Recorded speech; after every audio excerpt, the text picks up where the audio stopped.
Welcome to Nallaseiringappa. இன்றைக்கி நம்ம எபிசோடில் ரொம்பவே டேஸ்டியாக ஒரு ஆட்டுக்கால் பாயா எப்படி செய்கிறது அப்படின்றதான் பார்க்க போகிறோம். வாங்க வீடியோக்குள்ளே போகலாம்.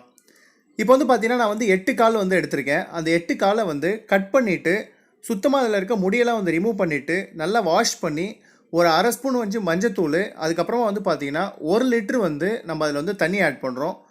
1 லிட்டர் தண்ணி ஆட் பண்ணி குக்கரில் 10 விசில் குக் பண்ணி எடுக்க போகிறோம். அதுக்கப்புறம் பார்த்தீங்கன்னா ஒரு மிக்சி ஜார் எடுத்துக்கோங்க. இதில் பார்த்தீங்கன்னா அரை மூடி தேங்காய் எடுத்திருக்கேன். 1 ஸ்பூன் சோம்பு ஆட் பண்ணிவிடுங்க. அது கூட பார்த்தீங்கன்னா 4 ஸ்பூன் முந்திரி பருப்பு ஆட் பண்ணியிருக்கேன். 4 ஸ்பூன் பொட்டுக்கடலை ஆட் பண்ணியிருக்கேன். சப்போஸ் உங்கள்கிட்ட முந்திரி பருப்பு இல்லைனா நீங்கள் கசகசா ஆட் பண்ணிக்கலாம். இதை எவ்வளோ தண்ணி வேணுமோ ஊற்றி ஒரு ஃபைன் பேஸ்ட்டாக அரைச்சி எடுத்துக்கோங்க.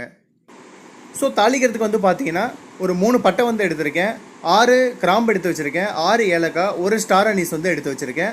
இது இல்லாமல் பார்த்தீங்கன்னா ஒரு பிரியாணி இலை எடுத்து வச்சுருக்கேன், bay leaf. Ginger garlic paste பார்த்தீங்கன்னா 4 ஸ்பூன் எடுத்து வச்சுருக்கேன்.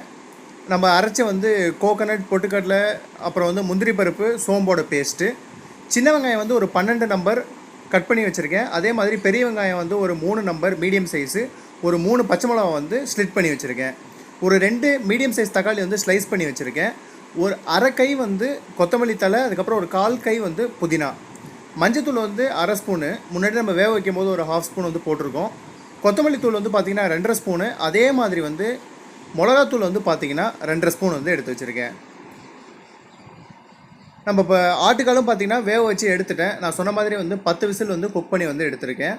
அப்புறம் கருவேப்பிலை பார்த்தீங்கன்னா ஒரு இனுக்கு கருவேப்பிலை எடுத்து வச்சுருக்கேன். ஃபஸ்ட்டு பார்த்தீங்கன்னா ஒரு சட்டி வச்சுக்கோங்க. அது லைட்டாக ஆயில் யூஸ் பண்ணுங்கள். ஏன்னா ஆட்டுக்கால்லேருந்தும் அந்த ஆயில் வரும். அதனால் ஆயில் கம்மியாக தான் யூஸ் பண்ணியிருக்கேன். அதில் நம்ம தாளிப்புக்கு தேவையான பட்டை, கிராம்பு, ஏலக்காய், ஸ்டார் அனீஸ், அதுக்கப்புறம் பே லீஃப் ஆட் பண்ணிடலாம். லைட்டாக பொரிஞ்ச உடனே பார்த்தீங்கன்னா நம்ம அந்த 2 வெங்காயத்தையும் ஆட் பண்ணி வதக்க போகிறோம். அது கூடயே பார்த்தீங்கன்னா பச்சை மிளகா ஆட் பண்ணிவிடுங்க. நம்ம எப்படி பிரியாணிக்கு வதக்குவோமோ அது மாதிரி கோல்டன் ப்ரௌன் கலரில் வரணும். அது வரைக்கும் நல்லா வதக்கி எடுத்துக்கலாம். ஸோ இப்போ பார்த்தீங்கன்னா அந்த கோல்டன் ப்ரௌன் கலர் வந்துருச்சு. இப்போ ஜிஞ்சர் கார்லிக் பேஸ்ட் ஒரு 4 ஸ்பூனையும் ஆட் பண்ணி இந்த ஜிஞ்சர் கார்லிக் பேஸ்ட்டில் இருக்க அந்த ரா ஃப்ளேவர் போகிற அளவுக்கு அதை நல்லா குக் பண்ணிக்கலாம். ஸோ அது குக் ஆனதுக்கப்புறம் பார்த்தீங்கன்னா நம்ம வெட்டி வச்சுருக்க தக்காளி, அதுக்கப்புறமா அந்த கொத்தமல்லி, புதினா, அது எல்லாத்தையும் சேர்த்து இந்த தக்காளி ஒரு அளவுக்கு மேஷ் ஆகணும். இப்போ பார்த்தீங்கன்னா இந்த அளவுக்கு மேஷ் ஆனால் போதும். இப்போ நம்ம மசாலாஸும் ஆட் பண்ணிடலாம். மஞ்சத்தூள், மிளகாத்தூள், கொத்தமல்லி தூள், லைட்டாக தண்ணி தெளிச்சுக்கோங்க. தேவையான அளவு உப்பு போட்டுக்கோங்க.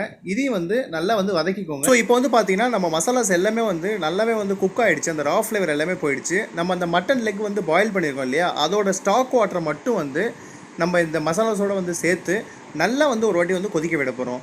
ஸோ ஒரு வாட்டி பாயில் வந்ததுக்கப்புறம் பார்த்தீங்கன்னா நம்ம இப்போ அந்த மட்டன் லெக்கோட பீசஸ் ஆட் பண்ணியாச்சு. ஏன்னா நான் முன்னாடியே குக்கரில் குக் பண்ணியிருக்கேன். அதனால தான் ஃபஸ்ட்டு ஒரு பாயில் வந்ததுக்கப்புறமா ஆட் பண்ணியிருக்கேன்.